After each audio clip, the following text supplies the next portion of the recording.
ನಿನ್ನೆಯ ದಿನ ಇಡೀ ಪ್ರಪಂಚಕ್ಕೆ ಸಂತೋಷದ ದಿನವಾಗಿತ್ತು. ನೀವೆಲ್ಲರೂ ಕೂಡ ಸಂತೋಷದ ದಿನವನ್ನು ಆಚರಿಸಿದ್ದೀರಾ, ಅಂದರೆ ಕ್ರಿಸ್ಮಸ್ ದಿನವನ್ನು. ಈ ಕ್ರಿಸ್ಮಸ್ ದಿನದಲ್ಲಿ ನೀವು ಸಂತೋಷವಾಗಿ ಯೇಸು ಕ್ರಿಸ್ತನನ್ನು ನಿಮ್ಮ ಹೃದಯದಲ್ಲಿ ಜನ್ಮ ತಳೆಯುವುದಕ್ಕೆ ನೀವು ಒಪ್ಪಿಸಿಕೊಟ್ಟಿದ್ದೀರಾ ಅಲ್ಲವೇ ಪ್ರೀತಿಯ ದೇವರ ಮಕ್ಕಳೇ? ಹೌದು, ನಾವು ನಿನ್ನೆಯೇ ಹೃದಯದಲ್ಲಿ ಹುಟ್ಟಲು ಹಾಗೂ ಆಹ್ವಾನಿಸಲು ನಾವು ಅವಕಾಶ ಮಾಡಿಕೊಟ್ಟಿದ್ದೇವೆ.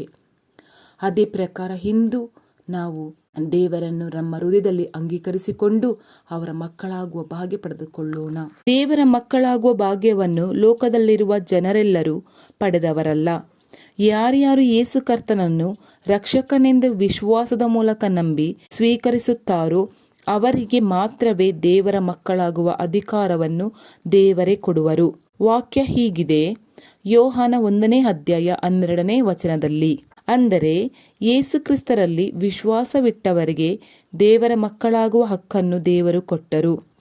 ಇಂದು ರಾತ್ರಿ ನಾವು ಯೇಸು ಕ್ರಿಸ್ತರಿಗೆ ಪೂರ್ತಿಯಾಗಿ ನಮ್ಮನ್ನೇ ಸಮರ್ಪಿಸೋಣ ಹಾಗೂ ಯೇಸುವೇ ರಕ್ಷಕನೆಂದು ಅಂಗೀಕರಿಸಿಕೊಂಡು ನಾವು ದೇವರ ಮಕ್ಕಳಾಗುವ ಭಾಗ್ಯ ಪಡೆದುಕೊಳ್ಳೋಣ. ಹಾಗೆಯೇ ಇಂದು ಹಗಲಿನಲ್ಲಿ ಮಾಡಿದ ತಪ್ಪುಗಳನ್ನು ಪಾಪಗಳನ್ನು ದೇವರಲ್ಲಿ ಒಪ್ಪಿಸಿ ನಮ್ಮನ್ನೇ ನಾವು ಯೇಸು ಕ್ರಿಸ್ತರ ರಕ್ತದಲ್ಲಿ ಶುದ್ಧೀಕರಿಸಿಕೊಳ್ಳೋಣ. ಆಗ ನಮಗೆ ಇಂದು ರಾತ್ರಿ ಒಳ್ಳೆಯ ದೇವರ ದರ್ಶನ ಹಾಗೂ ಒಳ್ಳೆಯ ನೆಮ್ಮದಿಯ ಸುಖ ನಿದ್ರೆ ದಯಪಾಲಿಸುವುದು. ಯಾವ ಭಯ, ಕಳವಳ, ನೋವು, ದುಗುಡ ಇವೆಲ್ಲವೂ ನಮ್ಮ ಬಳಿಗೆ ಬಾರದ ರೀತಿ ದೇವರು ಕಾಯ್ದುಕೊಳ್ಳುವರು. ದೇವರ ಮಕ್ಕಳಾದ ಮೇಲೆ ನಮ್ಮ ಜವಾಬ್ದಾರಿ ಹೆಚ್ಚಾಗುವುದು. ಹೇಗೆಂದರೆ ದೇವರು ನಮ್ಮಿಂದ ಫಲವನ್ನು ಎದುರು ನೋಡುವವರು ಆಗಿದ್ದಾರೆ.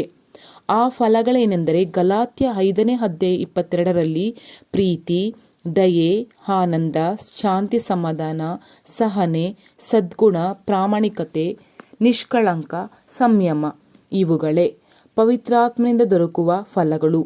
ಇವುಗಳು ನಮ್ಮೊಳಗೆ ಇದ್ದರೆ ಯಾವ ಕೆಟ್ಟ ದೈಹಿಕ ವ್ಯಾಮೋಹ ಅದರ ಆಶಾಪಾಶ ಹಾಗೂ ದುರಿಚ್ಛೆಗಳ ಸಮೇತ ಶಿಲುಬೆಗೆ ಜಡಿದು ಬಿಟ್ಟವರು ಆಗಿರುತ್ತೇವೆ. ಪವಿತ್ರಾತ್ಮ ನಮ್ಮ ಜೀವಾಳವಾಗಿದ್ದಾರೆ. ಅವರ ನಮ್ಮ ಜೀವನದ ಮಾರ್ಗದರ್ಶನವೂ ಆಗಿರಬೇಕು. ನಾವು ಅಹಂಕಾರಿಗಳು ಆಗಿರಬಾರದು, ಒಬ್ಬರನ್ನೊಬ್ಬರು ಕೆಣಕಬಾರದು, ಒಬ್ಬರ ಮೇಲೊಬ್ಬರು ಹೊಟ್ಟೆಕಿಚ್ಚು ಪಡಬಾರದು. ಯೇಸು ಕ್ರಿಸ್ತನ ನಾಮದಲ್ಲಿ ಇಂದು ರಾತ್ರಿ ನಾವು ಯೇಸು ಕ್ರಿಸ್ತನ ಜೊತೆ ಕಾಲ ಕಳೆಯುವಾಗ ನಮ್ಮ ಎಲ್ಲ ಕೆಟ್ಟ ನಡವಳಿಕೆಯನ್ನು ಬಿಟ್ಟು ಯೇಸುವನ್ನು ಪ್ರೀತಿಯಿಂದ ಅಪ್ಪಿಕೊಂಡು ಮಲಗೋಣ.